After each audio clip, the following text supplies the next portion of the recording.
औरंगाबाद भाजपा सांसद सुशील कुमार सिंह के नामांकन पश्चात अनुग्रह नारायण सिंह मेमोरियल महाविद्यालय में जन आशीर्वाद कार्यक्रम का आयोजन किया गया। अध्यक्षता ने हमारे भाजपा के अध्यक्ष महोदय संचालन बड़ा बढ़िया से करे थे और सब हमारे के संगठन के लोग और यहाँ पर उपस्थित हमारे के बीच में जिनका भाषण अभी सुन रहा हूँ हमारा प्रेम बाबू कदावर मंत्री बिहार सरकार के कैबिनेट के और यहाँ पर कई एक विधान पार्षद थे, कई एक विधायक थे, कई एक पूर्व सांसद और पूर्व विधायक थे और साथ साथ सब एनडीए परिवार के चाहे प्रदेश स्तर के, जिला स्तर के या प्रखंड स्तर के सब पदाधिकारीगण और सबसे ज़्यादा 10 बजे से लेकर के अभी तक सुशील बाबू के आशीर्वाद देवेला यहाँ पर आवल सब नौजवान साथी लोग, भाई बहन लोग, बच्चा लोग, प्रेस मीडिया के सब साथीगण और सुशील बाबू तो आज के यहाँ पर के चैंपियन थी, उनका बारे में हमरा से ज़्यादा टोनी सब जाना हो और आज उनकर बात ये संवैधानिक बात है, सुने के तोहरा मौका मिल लो, हमरो मौका मिल रही। हम अपना तरफ से चूँकि औरंगाबाद क्षेत्र के ही है इमामगंज क्षेत्र जहाँ से हम विधायक किए, हम कह सकिए कि पिछला वर्ष जितना वोट से जीतल थी इमामगंज से ओकरा से ज़्यादा वोट से इस बार जीतल थी और जीते के कारण है सब बात सुशील बाबू बोल गए थे। उनका बारे में विशेष हम न कहो क्योंकि सब जाना होगा, लेकिन थोड़ा सा हम राष्ट्रीय परिदृश्य के कुछ बात थोड़ा से बतावल चाहिए, खास करके दलित के बारे में। लाल झंडा वाला और कौन कौन झंडा वाला लोग बड़ी भरमावित रहा थे, खास करके उनका बारे में कहा थी कि हम ही तोरा लिए कुछ करबो और कर ही हो। हमार अम्बेडकरवादी साथी लोग, भीम सेना के लोग जहाँ मिलता थू कहता थू जय भीम, हमनियों कही जय भीम। अरे भाई जय भीम कहता थी तो न कैसे कहे, कोई प्रणाम करता थी तो कभी हम आदावत है कि हम प्रणामे कर तो वही बात हम कर रही। लेकिन तोहनी सबके याद हो तो न हो तो याद करना जीतन मांझी के बाद गेल हली हम लंदन, ब्रिटेन में, इंग्लैंड में, वहाँ घूमते घूमते एक जगह गलिए जरा बतावल गए कि ई घरवा हल एकरे में अम्बेडकर साहब रहा थे और 2-3-4 घर में किताब हल पर का भाई तो ये सब अम्बेडकर साहब लिखल थे। तो जाना हो कोई सरकार न कर गई, कितना साल कांग्रेस रह, कितना साल रह, लेकिन नरेंद्र मोदी जी कहती के बतावा चाहिए वो घरवा के भारत सरकार अपना नाम से लिखा लेके और आज वहाँ पर संसार के सबसे बड़ा लाइब्रेरी बना लेके जरा में अम्बेडकर साहब के नाम के आज उजागर हुए। तो खाली जय भीम करे से होता है बाबा अम्बेडकर के आगे बढ़ावे ला, चमत्कार दिलावे ला। तो नरेंद्र भाई मोदी जी इतना बड़ा बड़ा काम करती और बाद नागपुर में भी देख लो, नागपुर में अम्बेडकर साहब के लिए कितना बड़ा स्टैचू बनती है और वहाँ पर सालाना ऐसा जलसा हुआ है, ये बहुत कम आदमी के जलसा हुआ है। तो कहे का मतलब कि अनुसूचित जाति के, दलित के मान सम्मान देवे वाला नरेंद्र भाई मोदी है और उनका पार्टी है। तो ई वजह से ये जो गरीब तबका के लोग भरमावा है लाल झंडा वाला, चाहे और कोई लोग थोड़ा सा जमीन उमीन के मामला में लेकर के, तो हम सबसे निहोरा करना चाहिए कि कोनो बहकावा में जाके न जरूरत है। अगर शेड्यूल कास्ट के और दलित के अगर आज के जमाना में भलाई होने की बात है तो वो कर गारंटी नरेंद्र मोदी जी के हाथ में है। एक मतलब बोले इतना यशस्वी प्रधानमंत्री के हमनी के मिलने, हमनी के भाग और सौभाग्य से उनका हमनी के छोड़े के चाहिए और वो में गारंटी दे लेती है। परिवार बात करते रहते हैं तो नरेंद्र मोदी जी का कौन परिवार है? समूचा हिंदुस्तान के, भारत के बाल बच्चा सब लोग उनका परिवार है। और गरीब तबके के लोग के हम निहोरा करवाई कि निश्चित रूप में नरेंद्र भाई मोदी जी के पार्टी और उनका गठबंधन के हाथ मजबूत कर और सही है। नेता और बहुत उदाहरण नेता भाई वीरभद्र यशराज जी, भारतीय जनता पार्टी के नेता, अत्यंत पिछड़ा प्रकोष्ठ के संयोजक,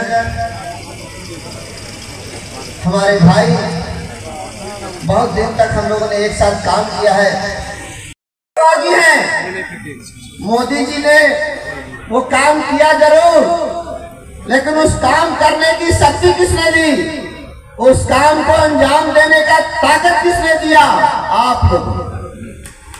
अगर आप लोगों ने 2019 में औरंगाबाद से भारतीय जनता पार्टी के प्रत्याशी को जिताया नहीं होता तो 2019 के बाद जब लोकसभा का गठन हुआ, पहले सत्र में यह बिल आया था, देश के संविधान में जो काला अध्याय था धारा 370 के रूप में, उसको हटाने के लिए जो मत दिया गया सांसदों के द्वारा, उसमें औरंगाबाद का भी मत धारा 370 को हटाने के लिए पड़ा। तो ये ताकत किसने दी? किसने दिया ये ताकत? औरंगाबाद से भी धारा 370 को खत्म करने के लिए मेरा बटन दबा, तो इसके लिए श्रेय किसको जाता है? आप लोगों को।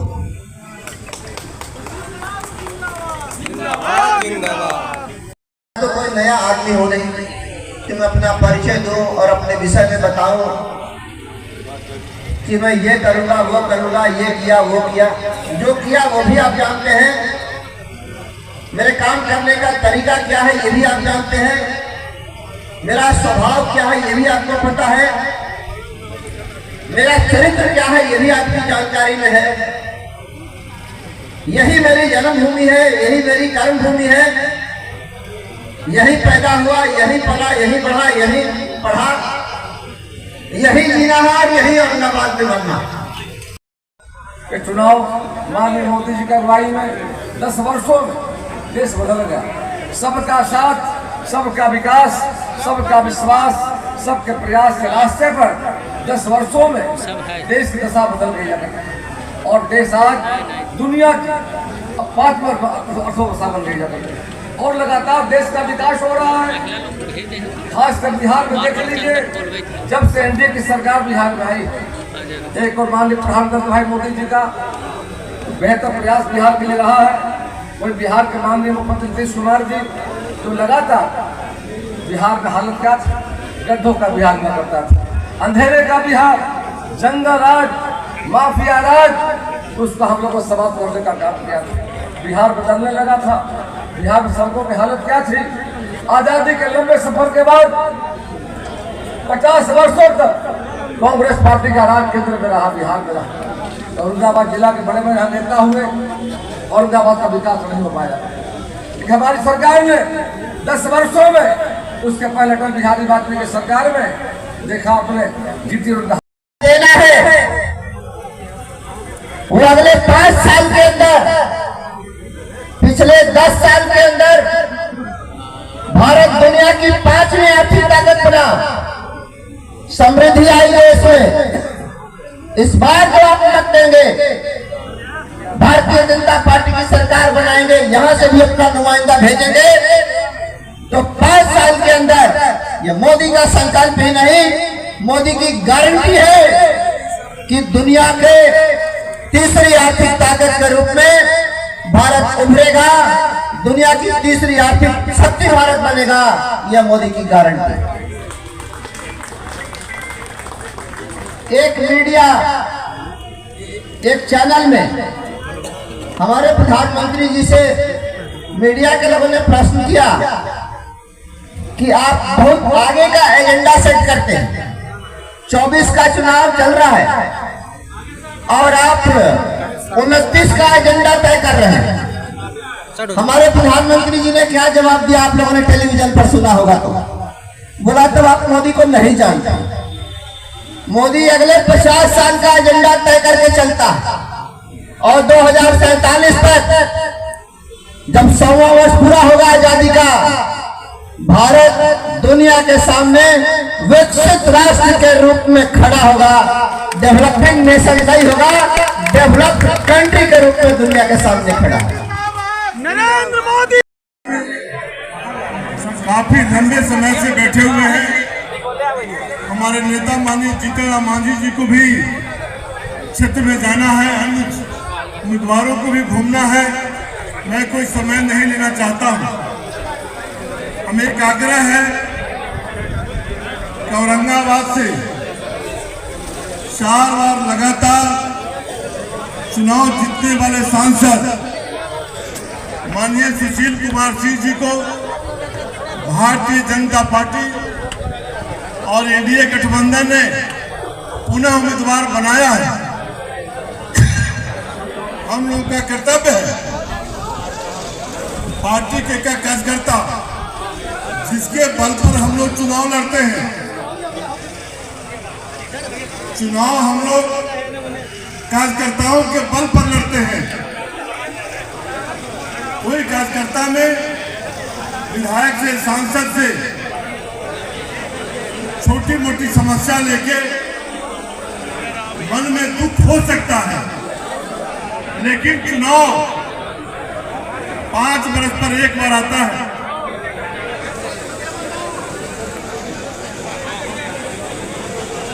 एक बार चुनाव आता है। संसदीय क्षेत्र में सबसे ज्यादा मत से जीतने का काम टिकारी विधानसभा करेगा। क्या बात विश्वास दिलाते हैं? आपके भरोसे, आप कार्यकर्ताओं के भरोसे हम लोग 28 तारीख से हम अपने इलाका में रहेंगे। 28 तारीख से गया संसदीय क्षेत्र, औरंगाबाद संसदीय क्षेत्र का जब तक चुनाव नहीं समाप्त होता है, हम दोनों जगह मिलकर के भारी मतों से जिताने का काम करेंगे। या आपके बाला भरोसे पर बोलते हैं। हम लोग 28 तारीख से अपने क्षेत्र में रह करके दोनों संसदीय क्षेत्र में, इसलिए हमको विश्वास है, इसलिए हम बधाई देना चाहते हैं। हम आपके भरोसे, हम सुशील कुमार सिंह जी को माननीय सांसद 4 बार चुनाव जीता औरंगाबाद संसदीय क्षेत्र में और औरंगाबाद साथियों, एक बात स्थानीय तौर पर भी आप लोगों को जरूर कहना चाहूंगा। अभी 2 मार्च को हमारे आदरणीय नेता प्रधानमंत्री जी आए थे, उन्होंने भी अपने संकल्प को दोहराया है और उसके लिए उन्होंने काम भी किया है। उत्तर कोयल नहर की चर्चा करना मैं चाहूंगा। मित्रों, इसके लिए 2017 में केंद्रीय मंत्रिपरिषद ने 1622 करोड़ रुपए की स्वीकृति दी और 2023 के अक्टूबर महीने में 2456 करोड़ रुपए की स्वीकृति केंद्रीय मंत्रिपरिषद ने दी। यानी दोनों बार मिलाकर 4300 करोड़ रुपया के आसपास भारत सरकार ने स्वीकृत किया है। काम वहां जारी है, उत्तर कोयल नहर बनकर तैयार होगा।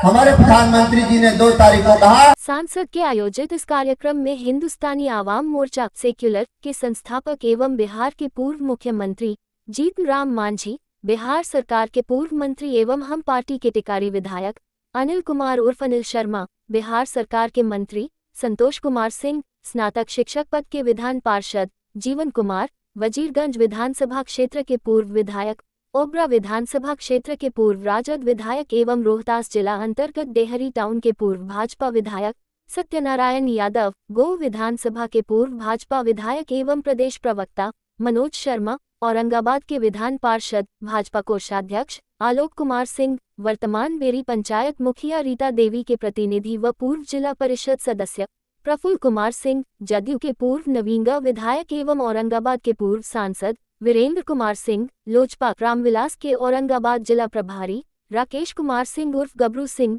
लोजपा रामविलास के औरंगाबाद जिलाध्यक्ष चंद्रभूषण कुमार सिंह उर्फ सोनू सिंह, लोजपा रामविलास प्रदेश महासचिव एवं रफीगंज विधानसभा क्षेत्र के पूर्व लोजपा प्रत्याशी मनोज कुमार सिंह सहित एनडीए गठबंधन के कई गण्यमान्य नेता भी भाजपा सांसद सुशील कुमार सिंह को चुनाव जिताने के उद्देश्य से मौजूद रहे। इलाका से लोग आए हुए हैं आपके बल पर। आप सभी लोग काफी दिनों से हमें नहीं लगता है कि आज देश के बारे में आप लोगों को बताना है कि आपकी क्या जिम्मेवारी है। मित्रों, ये औरंगाबाद की लड़ाई नहीं, ये बिहार की लड़ाई नहीं है, ये भारत की लड़ाई है। एक तरफ भारत जोड़ने वाले लोग हैं और एक तरफ भारत तोड़ने वाले लोग हैं। अब तो कहने में बड़ा अच्छा नहीं लगता, कुछ लोग तो यहाँ रहते हैं लेकिन कहीं बाहर की बात करते हैं मित्रों। और आज पूरे देश में, पूरे विश्व में जो भारतीय जनता पार्टी आप लोगों के स्नेह आशीर्वाद के ताकत के बदौलत आप लोगों ने जिनको प्रधानमंत्री बनाया है, आप उनके सेवक के रूप में आदरणीय सुशील कुमार सिंह जी को यहाँ से सांसद बना के भेजा है। मोदी जी का हाथ मजबूत किया है, पूरे विश्व में आपका डंका बज रहा है। एक जमाना था, उस जमाने में कोई राष्ट्रीय अध्यक्ष को पूछता नहीं था। मित्रों, हम सभी सौभाग्यशाली हैं। आज के युवा, आज के नौजवान, आज के मेरे गरीब भाई बहन, मेरे झुग्गी झोपड़ी में रहने वाले लोग सौभाग्यशाली है। एक चाय बेचने वाले का बेटा, एक गरीब परिवार का बेटा इस देश का प्रधानमंत्री बनता है और उसको दूसरे देश का राष्ट्राध्यक्ष जब देश में आता है, भारत में, तो पैर छू के प्रणाम करता है। मेरा फक्र से सीना 56 इंच का हो जाता है मित्रों।